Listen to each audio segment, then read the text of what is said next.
Oke, baik. Kita lanjutkan materi kita minggu lalu, ya, di mana kita udah ada latihan mengenai penulisan paragraf. Yang pada intinya dalam penulisan paragraf ini kita mencoba untuk mengkonsolidasikan cara berpikir kita, ya, dalam bentuk untaian kalimat-kalimat. Kalimat 1, kalimat 2, kalimat 3, ya, terkait satu sama lain yang pada akhirnya membentuk suatu ide. Jadi itu merupakan salah satu bagian yang sangat fundamental, sangat kritikal di dalam penulisan ilmiah, ya, di mana tulisan itu terdiri dari beberapa kata membentuk kalimat, beberapa kalimat membentuk paragraf, beberapa paragraf membentuk bagian-bagian, beberapa bagian-bagian membentuk satu dokumen. Ya, jadi ada hierarkinya. Nah, pola berpikir hierarkis ini pun secara tidak sengaja itu melatih kita berpikir secara sistematis. Ya. Jangan sampai kita menulis sesuatu tidak ada pola. Kalau tidak ada pola, orang susah menangkap apa yang ingin kita sampaikan. Nah, dari untaian kata, kalimat, paragraf, bagian, dokumen, ya, secara keseluruhan pola penulisan itu jatuh ke dalam atau masuk dalam dua kategori. Ya, pola berpikir deduktif dan pola berpikir induktif. Ya, minggu lalu kita udah bahas yang namanya pola berpikir deduktif. Kita mulai berpikir secara umum dulu ke spesifik. Semua manusia rambutnya hitam. Badu rambutnya hitam, pasti dia manusia. Amir rambutnya hitam, pasti dia manusia. Ya. Sampai kita ketemu ada si George rambutnya blondi, ternyata dia juga manusia. Maka premis kita yang pertama yang mengatakan bahwa semua manusia berambut hitam salah. Ya. Nah, ini yang kita sebut dengan kebenaran yang bersifat relatif. Nah, yang dilihat di sini nih bukan salah benarnya yang di ujung tadi, tapi bagaimana kita membangun argumen yang menyimpulkan bahwa semua manusia berambut hitam. Ya. Nah, sebaliknya yang induktif, kita ketemu Badu rambutnya hitam. Badu manusia rambutnya hitam. Amir manusia rambutnya hitam. Siapa lagi di sini misalnya? Kiki manusia rambutnya hitam. Kita simpulkan bahwa semua manusia berambut hitam. Ya. Sampai kita ketemu Cindy blondi, ya, atau ketemu Madonna yang rambutnya apa warna rambut Madonna? Hah? Jangan-jangan kalian nggak kenal sama Madonna ini, ya. Yang rambutnya blondi, ya, dan dia manusia, sehingga kesimpulan kita tadi yang relatif mengatakan bahwa semua manusia rambutnya hitam itu salah. Nah, manusia berambut hitam, Budi adalah manusia. Itu semuanya poin-poin di dalam paragraf yang bisa kita gabungkan, sehingga nanti kalau kita memakai pola deduktif, kita di awal sudah membuat statement yang sifatnya general, kita dukung dengan statement yang lebih spesifik. Sebaliknya, kalau kita memakai pola berpikir induktif, ya, kita bangun argumennya satu persatu sampai udah beberapa objek yang kita amati sifatnya konsisten, kita ambil kesimpulan yang dari spesifik ke umum bahwa semua manusia adalah rambutnya hitam. Ya, sederhana, tapi begitu kita tuliskan tidak mudah. Ya, dari tugas kemarin, sepintas kita lihat antara satu kalimat dengan kalimat yang lain masih belum terlihat benang merahnya. Ya, gabungan dari beberapa kalimat tidak secara tegas menggambarkan satu topik. Ya, kalaupun ada topiknya masih samar-samar, tidak begitu tegas bahwa ini topiknya ini. Ya, selesai dia di dalam satu paragraf. Orang selesai membaca itu tidak ada lagi ambiguous, ya. Tidak ada pikiran lain, oh dia ini sebenarnya ngomongin apa dan apa. Oke, dari tugas yang pertama kemarin ada pertanyaan nggak? Kan kita udah melewati ini suatu proses yang paling sederhana. Ada komentar? Apakah biasa-biasa saja perasaan kalian? Ya, membuat paragraf mah gampang gitu ya. Mana? Ada komentar? Kamu gimana prosesnya? Pada awalnya saya malah bingung ini tujuan untuk tulis paragrafnya apa Pak. Jadi mau tulis paragraf tentang apa dan yang disampaikan apa juga sebenarnya masih belum terbayang mengerjakan apa yang saya bisa. Oke. Nah, sampai kepada penulisannya itu kan harus diserahkan tugasnya nih. Jadi waktu Anda menuliskan sudah mantap atau sudah teguh nggak pilihan Anda mau membicarakan apa? Atau sampai selesai tugas diserahkan, Anda juga nggak tahu apa yang Anda tulis? Ya. Saya tahu apa yang saya tulis. Saya berharap pembaca juga mengerti yang ingin saya sampaikan bahwa saya ingin menginformasikan tentang sesuatu. Artinya kebingungan yang pertama tadi udah mulai saya simpulkan sendiri bahwa yang ditulis adalah sesuatu yang informatif. Oke, pengalaman yang lain? Kamu gimana pengalamannya? Pengalamannya bikin paragraf tidak segampang yang dipikirkan gitu. Ternyata susah juga merangkai kalimat-kalimat itu biar bisa nyambung antara satu kalimat yang pertama dengan kalimat yang kedua. Terus susahnya juga ini mendeskripsikan kan metodenya deduktif. Jadi pertama awal kalimat, awal paragraf ada sebuah topik terus dideskripsikan di kalimat-kalimat selanjutnya. Itu agak susah buat mendeskripsinya. Oke, kalau saya peringkat ya, permasalahan 1, 2, 3 ya. Mana yang paling susah? Pertama, mencari topik. Kedua, merangkai kalimat. Ya. Ketiga apa lagi tadi? Mendeskripsikan topik. Mungkin saya ulangin ya. Pertama, mencari topik. Kedua, mendeskripsikan topik. Ketiga, merangkai kalimat. Mana yang paling susah? 1, 2, 3. Oke, yang mengatakan paling susah mencari topik siapa? 1, 2, 3, 4, 5, 6, 7, 8. Oke, 9, 10. Yang mengatakan mendeskripsikan topik 1, 2, 3, 4. Oke. Yang mengatakan merangkai kalimat. Oke. Ya, mungkin antara mencari topik dengan merangkai kalimat, sebenarnya merangkai kalimat dengan mendeskripsikan topik itu lebih kurang sama ya. Nah, kalau kita lihat tadi sebenarnya kita udah terbagi dua nih cara berpikir kita. Kalau yang pertama tadi ya, bisa kita katakan otak kanannya sudah mulai dominan. Gampang dia mencari topik. Ya. Tetapi dia paksakan menguraikan topiknya ini susah. Ya. Nah, sebaliknya ya, yang kedua, ini otak kiri dan otak kanannya sudah mulai jalan dua-duanya. Kalau yang satu tadi mungkin otak kirinya belum begitu jalan ya. Karena nggak akan mungkin menguraikan kalimat susah kalau kita tidak dapat topiknya kan? Ya, kebayang ya. Nah, jadi di sini dia udah mulai memaksakan cara berpikir sistematisnya, tapi terasa susahnya. Nah, untuk mengatasi itu tidak ada cara lain kecuali kita latihan-latihan. Ya. Untuk yang susah mencari topik, ya, banyak membaca, karena itu kerjaannya akan 2 kali lipat. Setelah dapat topik, pasti dia akan mengalami kesulitan untuk mendeskripsikan topik. Atau sedangkan yang kelompok kedua, dia kesulitan merangkai kalimat, sebenarnya dia udah cukup membaca.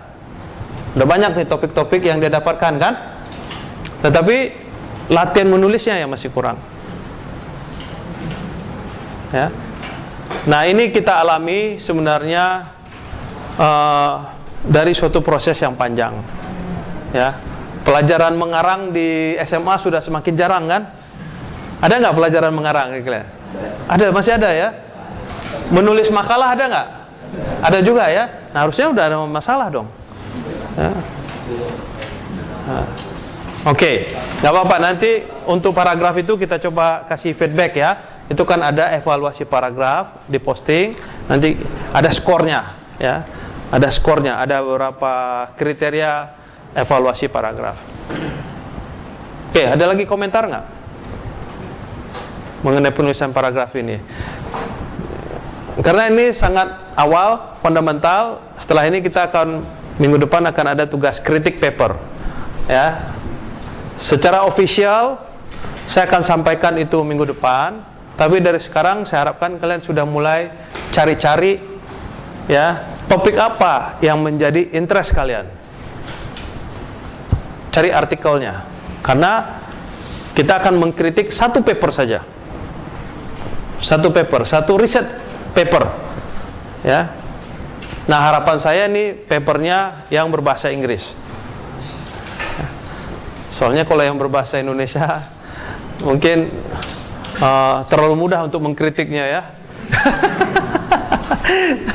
Semuanya salah, dari judul salah ya, pendahuluan salah gitu ya, kalimatnya tidak sambung menyambung. Nah, saya ingin dapat feedback dari kalian nanti ya. Apakah cuman saran saya untuk saat ini nih, saya cenderung untuk artikel yang berbahasa Inggris. Oke. Nah, untuk mempertajam kemampuan kita minggu depan, kita lihat ini yang namanya penulisan naskah ilmiah itu sebenarnya seperti apa.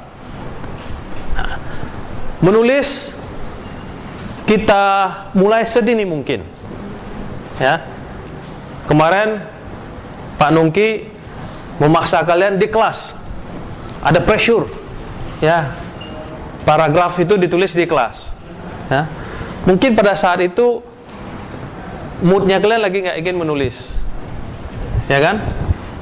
Atau pas waktu ada tugas, mood kalian lagi tidak dalam kondisi ingin menulis. Jangan menulis, nggak ingin mikir aja gitu ya. Nah, jangan-jangan masuk ke kelas juga nggak ingin mikir, nggak ingin nulis, ya. Karena kelas ini salah satu tempat yang enak untuk tidur. Ya. Kacau. Ya. Nah, jadi kita mulai penulisan dimulai sedini mungkin. Ya, jadi seperti yang saya bilang tadi, kayak Anda tadi mengatakan susah mencari topik kan? Sebenarnya ada, tapi samar-samar ya kan? Muncul lagi yang lain. Dan itu ragu lagi, muncul lagi yang lain. Banyak pilihan. Akhirnya karena waktu membatasi, Anda pilih aja salah satu, walaupun yang Anda pilih itu saya yakin bukan yang terbaik menurut Anda gitu, atau Anda nggak yakin. Itu namanya manusia. Ya, karena ada keraguan-raguan dalam dirinya ya.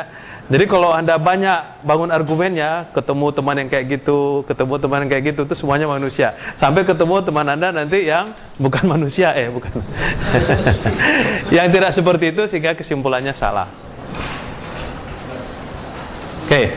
Nah, untuk mengatasi apa yang dialami oleh rekan Anda ini tadi, walaupun Anda masih ragu-ragu, ya, topik apa yang akan Anda pilih, catat. Ya. Terpikir satu mengenai jaringan, catat. Nantinya database, catat. Ya. Kemudian muncul lagi sistem informasi, catat. Ya. Dan itu topik-topik sifatnya finite. Ada batas, nggak mungkin tidak terbatas. Ya. Kalau tidak terbatas, bisa jadi Anda nggak akan habis-habisnya memilih. Nah, paling banyak pun 7 topik yang Anda ragu-ragu itu sudah sampai kepada satu titik Anda mulai mikir, saya mesti milih nih dari yang 7. Ya. Nah, kelemahan kita waktu mulai muncul keraguan-raguan tadi, kita nggak catat. Kita biarkan diri kita terbawa ke dalam arus keraguan-raguan tadi. Ya. Coba kalian rasakan. ragu. Nah, kalau ragunya kebanyakan, akhirnya frustasi. Ya. Nah, kalau udah frustasi, ya kita nggak ingin sampai bunuh diri ya. Tapi kalian sering membuat alasan-alasan yang sebenarnya menjerumuskan kalian semakin jauh dari pokok permasalahan. Sakit perut lah, alasan tidak hadir lah, apa segala macam ya. Mudah-mudahan yang tidak hadir atau yang tidak menyerahkan tugas kemarin bukan karena itu ya. Nah, mulai membuat yang kita sebut dengan draft tulisan, ya, diendapkan dulu, ya. Cari artikel tadi yang pertama mengenai jaringan, cari artikel. Iya nih, bukan ini yang saya cari, ya, simpan. Cari artikel berikutnya, bukan ini yang saya cari. Nah, begitu ada perbandingan antara satu topik dengan topik yang lain, bisa jadi Anda memilih, ya, Anda memilih yang terbagus dari yang jelek-jelek yang ada. Ini jelek nih semuanya ya, atau semua topik ini tidak Anda sukai. Tapi karena udah ada perbandingan satu topik dengan topik yang lain, ya, Anda bisa merasakan, ini parah banget nih, mendingan ini deh, walaupun saya sendiri gak begitu srek misalnya. Anda memilih, udah ada pilihan-pilihan begitu. Tapi kalau tidak Anda tulis, ya, kalau tidak Anda tulis, Anda gak punya nih perbandingan ini. Cepat lupa, tadi apa ya topiknya. Apalagi kalau ada rentang waktu yang cukup lama, ya, gak usah per hari lah, per jam aja, per menit saja kita udah lupa tadi apa yang kita pikirkan, ya, karena ada gangguan macam-macam. Oke, jadi kita usahakan di sini nih draft tulisan disimpan untuk beberapa saat. Kita tulis, kita simpan. Ini yang saya bilang kita renungkan, ya, kita renungkan, kita resapi, kita hayati. Jangan dibalik, merenung dulu, baru dicari-cari, jangan. Karena ini biasanya banyak bisikan-bisikan lain yang datang, ya. Bahkan termasuk bisikan yang berupa kayak wangsit begitu ya. Nah, ini kita coba hindari. Ya, bisa kesambet jadinya gitu ya. Nah, kemudian tulisan yang kurang sempurna masih bisa diperbaiki sambil mengerjakan penelitian dan sambil membaca telah pustaka. Ya. Ini prinsip software engineering. Sempurnakanlah, ya, dari yang ada. Jangan mencari kesempurnaan. Prinsip ini software engineering 101, ya. Janganlah mencari kesempurnaan, tetapi sempurnakanlah dari yang ada. Wujudnya apa? Wujudnya apa? Kalau dalam software, versioning, versi 1, versi 2, versi 3, itu dia. Ujian pertama software engineering itu harusnya ditanya itu, apa moto Anda sebagai seorang software engineer? Ya. Janganlah mencari kesempurnaan, tetapi sempurnakanlah dari yang ada. Nah, sama nih. Kalau dalam tulisan apa wujudnya? Draft 1, draft 2. Mau pakai versi juga boleh kan? Versi 1, versi 2. Atau versi 1.1, terserah. Ada versioning. That's the idea of versioning. Ya. Nah, kita sebagai orang yang belajar di bidang ilmu komputer, paham betul nih versioning ini nih. Ya.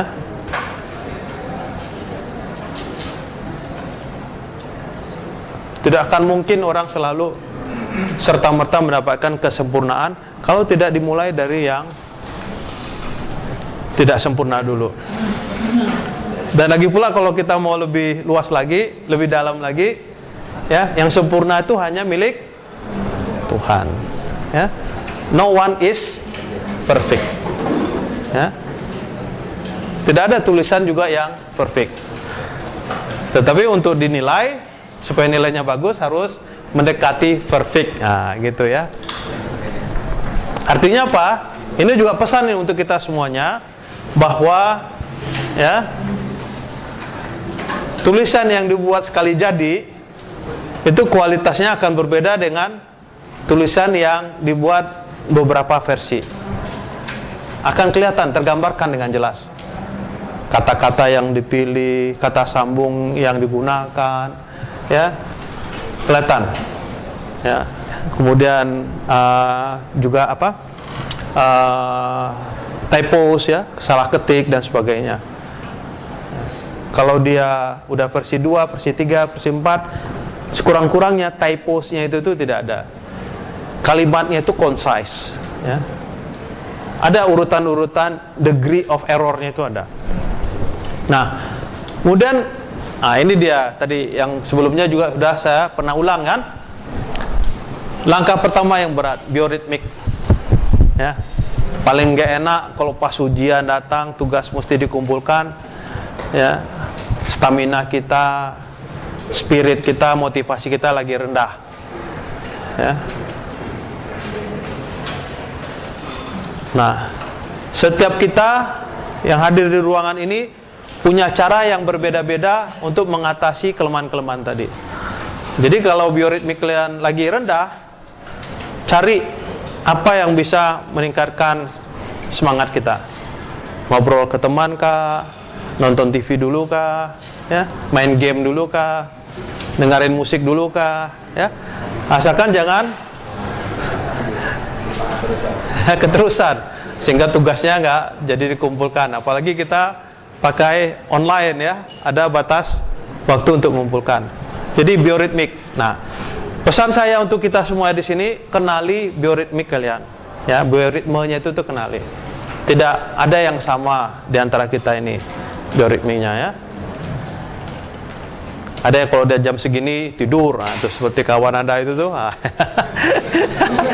Itu bioritmiknya udah pasti berulang gitu. Saya yakin betul kelas kita yang setiap jam segini ini pasti dia tidur. Ya. Tapi ada orang yang kelas jam 8, jam 9, jam 10 dia tidur. Ya, ada siklusnya, ya.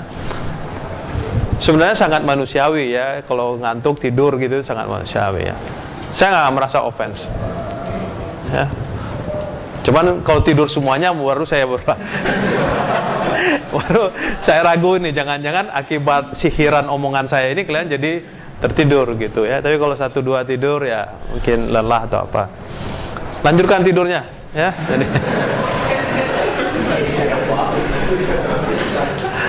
Oke, nah kemudian ini nih, ini yang semakin susah nih.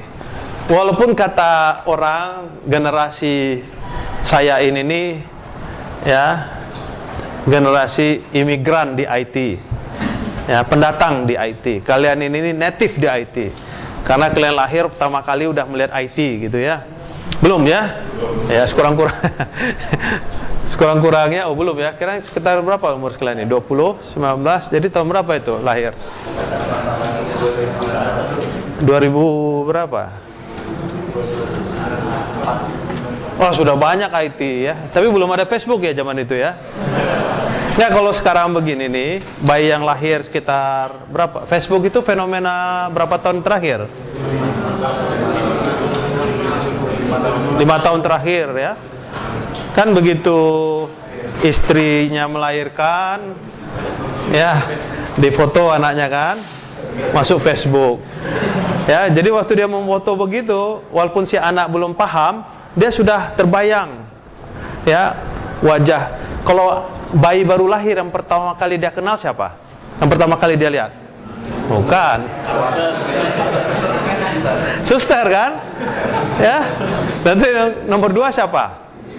Ya, belum tentu ibunya susah, nanti nggak lihat dia wajahnya. Bapaknya pasti, ya. Bapaknya di sampingnya, dia foto gitu, ya. Kirim ke Facebook. Nah, waktu dia foto begitu udah terbayang dia bahwa itu tuh kamera, IT, handphone, ya. Nanti, ya. Nah, ini ya, suatu fenomena, ya. Boleh diuji nanti. Nah, kembali ke isu utamanya, kita banyak lihat sekarang ini nih yang mahasiswa-siswa itu parallel processing. Selagi belajar, SMS, dengerin musik gitu ya, itu parallel processing. Ya. Sebenarnya hanya komputer yang bisa parallel processing. Manusia itu pada dasarnya ya single processing, ya bukan multitasking dia. Sesuatu yang multitasking pasti berantakan, lagi ngerjakan apa. Bayangkan kalau kita lagi masak, misalnya ngapain ya, bisa gosong masakan kita ya. Tapi komputer ada yang namanya parallel processing.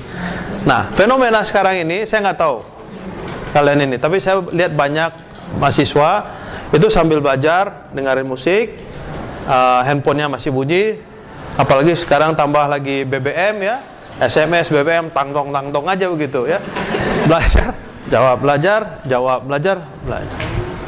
Nah, saya nggak tahu, dugaan saya nih, ya ini belum ilmiah nih ya kesimpulannya ya. Dugaan saya, ya kualitas yang kalian kerjakan itu tidak sebaik kalau sekiranya kalian punya atau menyediakan waktu yang konsentrasi penuh. Ya, kalau ini benar, ya kalian mesti cari cara agar bisa belajar konsentrasi penuh. Ya,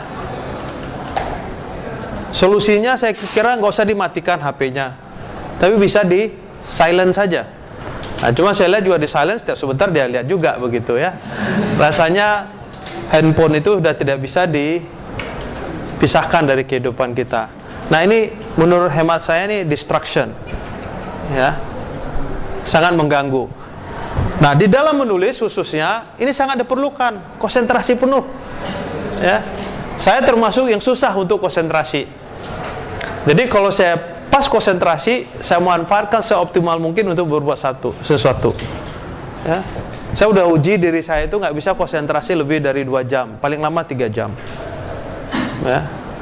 Nah, kalian identify pada diri kalian masing-masing berapa lama kalian bisa konsentrasi penuh. Ya. Sekurang-kurangnya keluar tulisan versi 1. Ya, belum selesai itu, baru butir-butirnya saja ya. Nah, mental.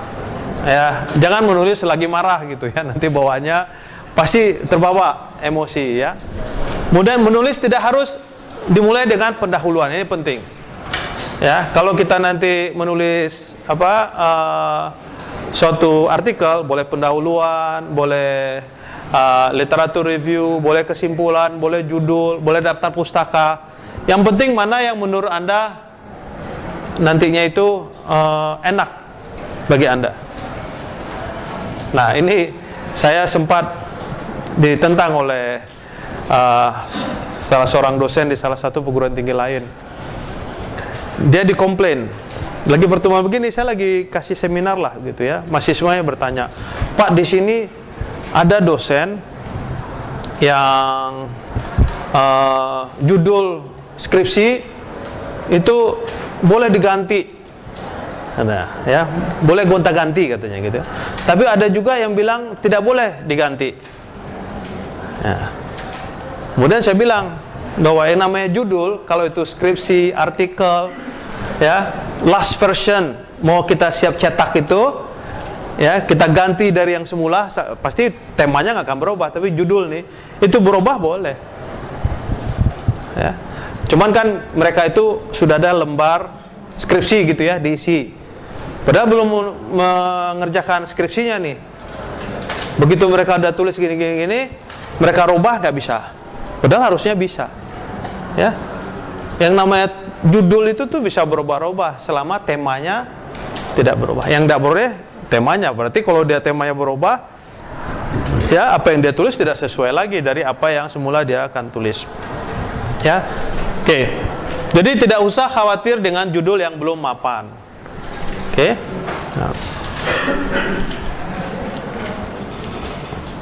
Nah,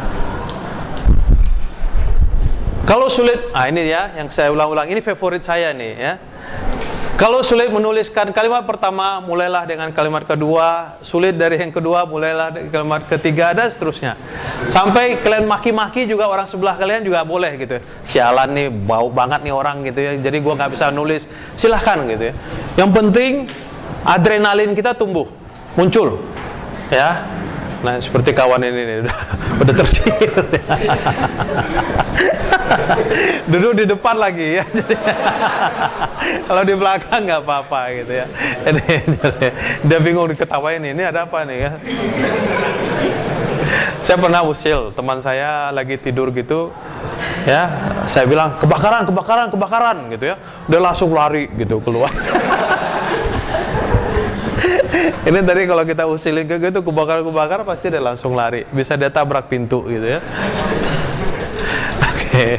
Nah, mulailah menulis dengan menangani bagian yang Anda sukai ya, nggak masalah. Menulis dapat dimulai dengan poin-poin, bulleted ya, gambar-gambar, poin-poin, garis-garis, diagram ya, dan sebagainya. Bagaimana menuliskan dan apa saja yang harus dimasukkan? Nah, paling mudah, ini kan kebiasaan kita ini, lihat contoh orang lain kayak apa sih gitu ya, paragraf tuh kayak apa sih gitu ya. Yang nggak boleh kita contek, lihat contoh boleh, tapi yang tidak boleh contek ya, plagiat. Nah, lihat tulisan orang lain yang sejenis, kemudian sebagai pembanding untuk menuangkan ide atau gagasannya ke dalam bentuk tulisan. Polanya kita lihat ya. Nah, ingat waktu kita membahas materi model of scientific inquiry ya, ciri-ciri seorang ilmuwan atau seorang peneliti itu dia bisa mengobserve ya, melakukan observasi. Jadi kalau Anda lihat tulisan orang lain, Anda lihat aja polanya. Nah, cuman celakanya kalau kebetulan yang kita lihat itu adalah contoh yang salah, kita salah juga. Ini yang sering terjadi waktu kita menulis daftar pustaka. Ya. Kenapa daftar pustakanya seperti ini?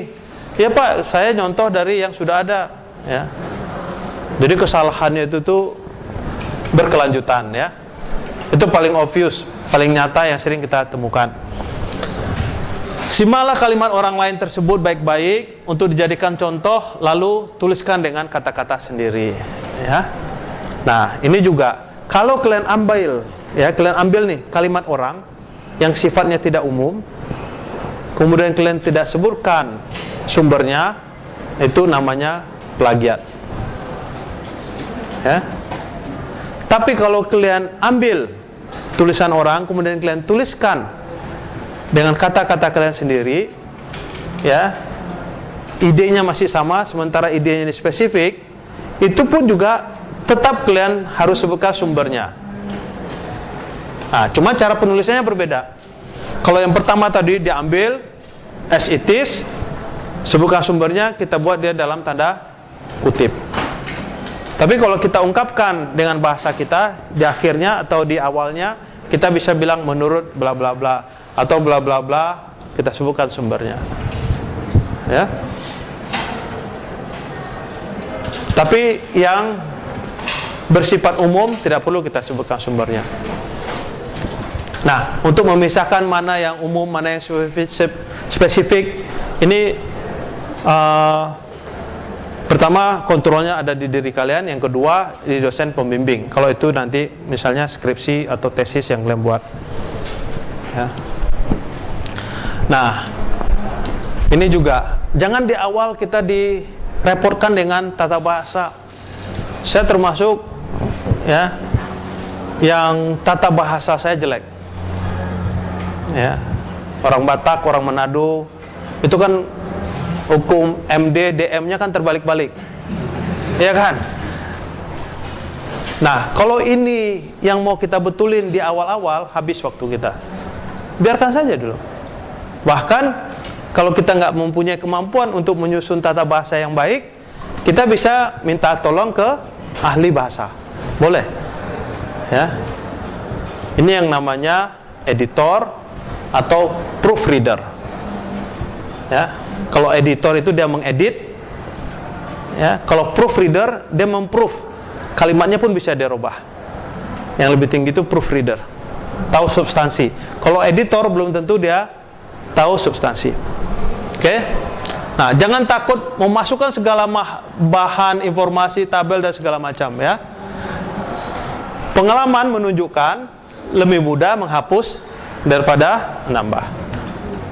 Ya, jadi jangan pelit. Wah.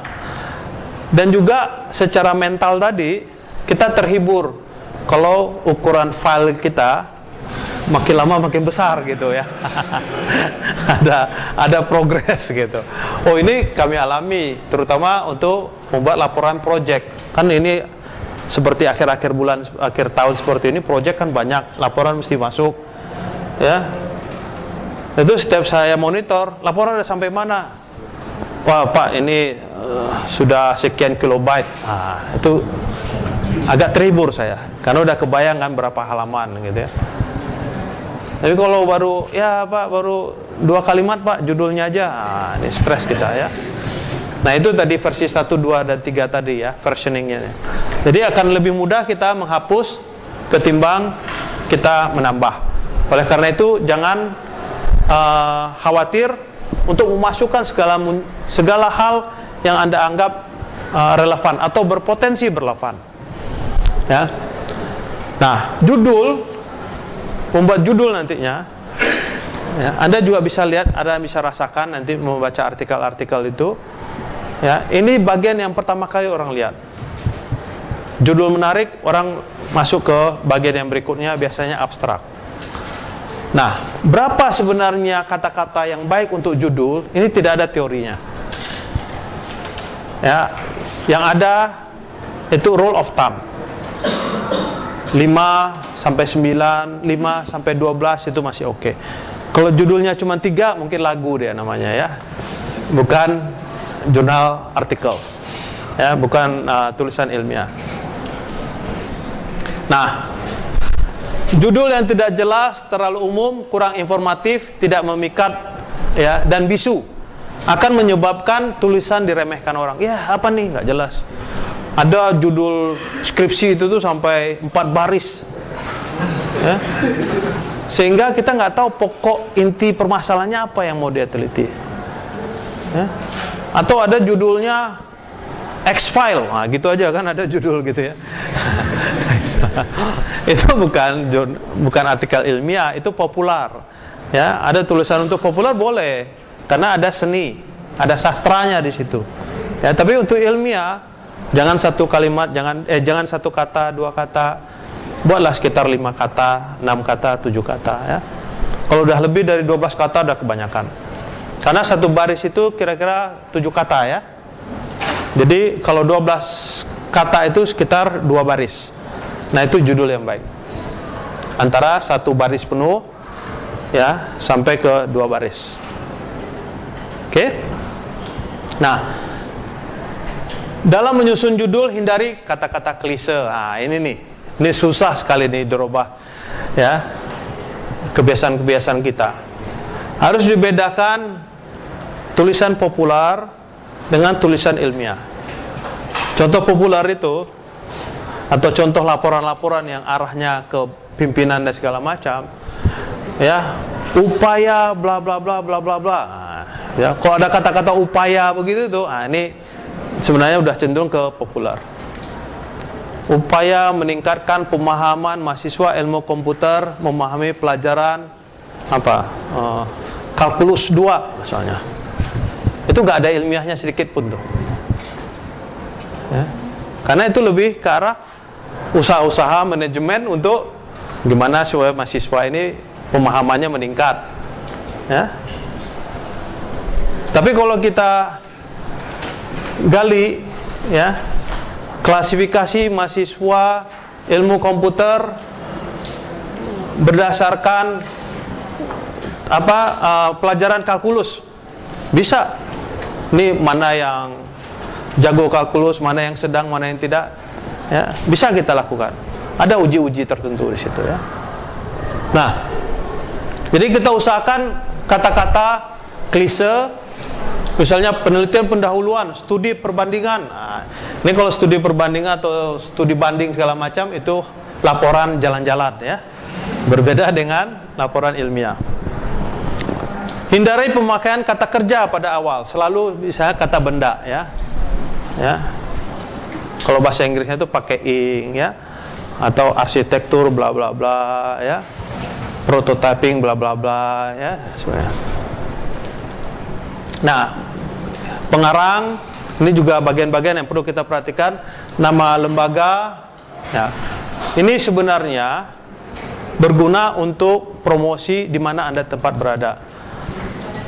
Jangan lupa pengarang, karena begitu Anda membuat suatu tulisan dan diindeks oleh berbagai macam indexing, ya, popularitas Anda meningkat. Ngetesnya gampang.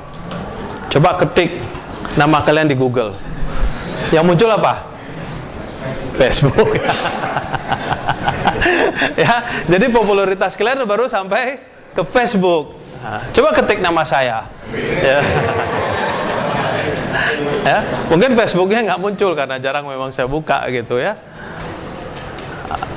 Publikasi-publikasi saya muncul.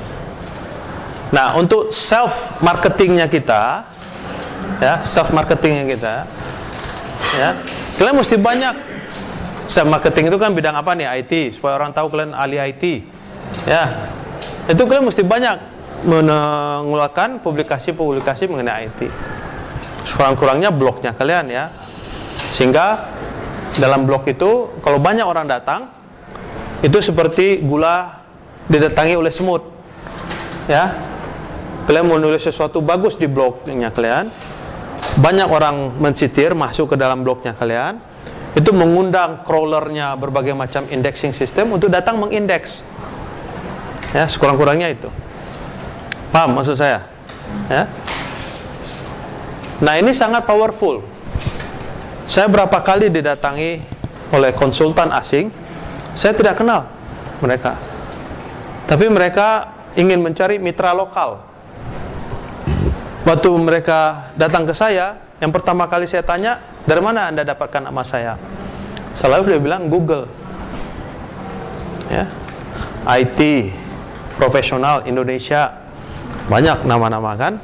Nggak saya sendiri gitu ya. Ya. Computer scientist Indonesia, ya, keluar pengarang. Nah, begitu juga, jangan lupa di mana institusi kamu berada, ya.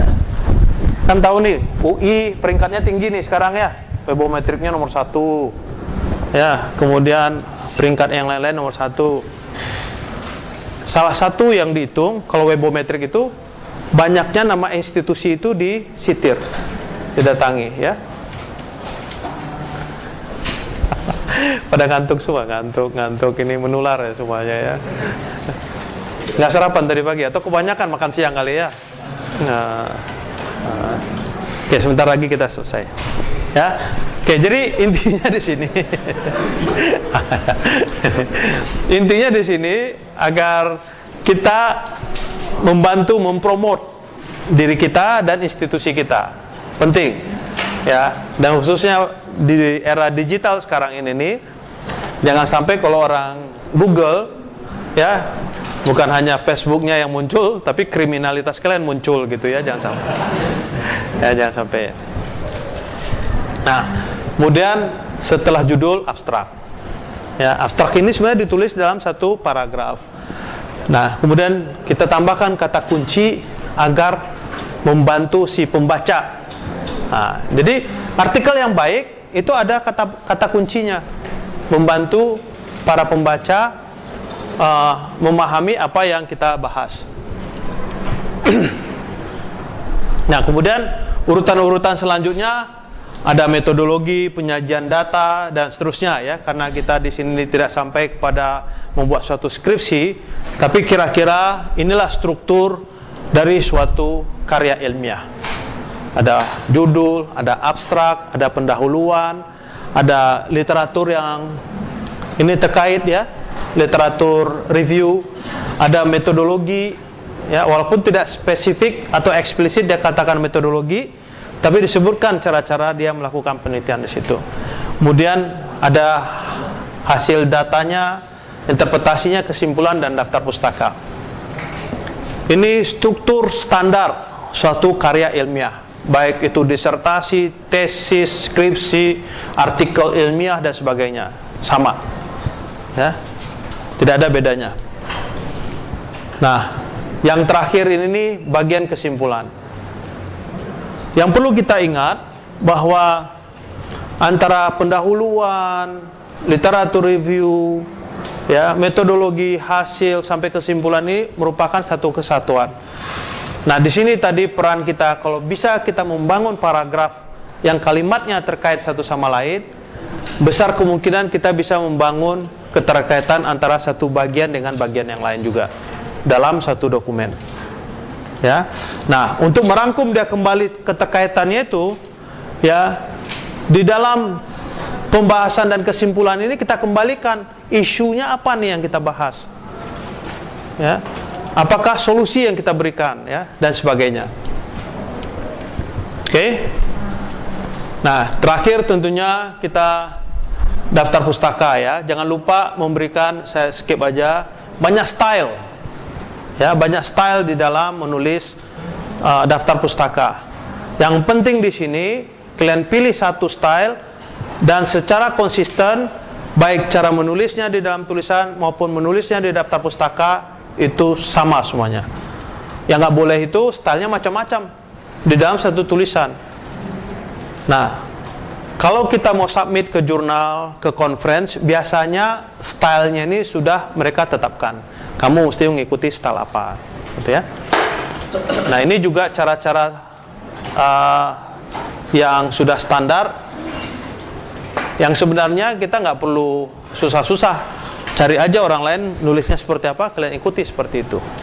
Ya, nanti akan ada bedanya cara menulis artikel, daftar pustaka artikel berbeda dengan cara menulis daftar pustaka buku, cara menulis sumbernya yang dari internet, beda-beda. Oke, nah sampai di sini ada komentar, ada pertanyaan. Nah, sekali lagi, walaupun secara official, ya, resminya minggu depan saya akan launching kritik paper, tapi saya harapkan kalian dari sekarang sudah mulai mencari paper-paper yang menjadi interest kita semua. Nah, harapannya topik yang kita pilih di paragraf development kemarin menjadi pemicu, ya, artikel apa yang mesti kalian cari. Oke, ada komentar? Pertanyaan? Kalau tidak, ya, saya sengaja memang sampai jam 4. Ya, selebihnya kalian gunakan waktu yang tersisa untuk mencari artikel, ya, untuk menyicil pekerjaan, ya. Oke. Cukup? Baik, saya kira sampai ketemu minggu depan. Ya.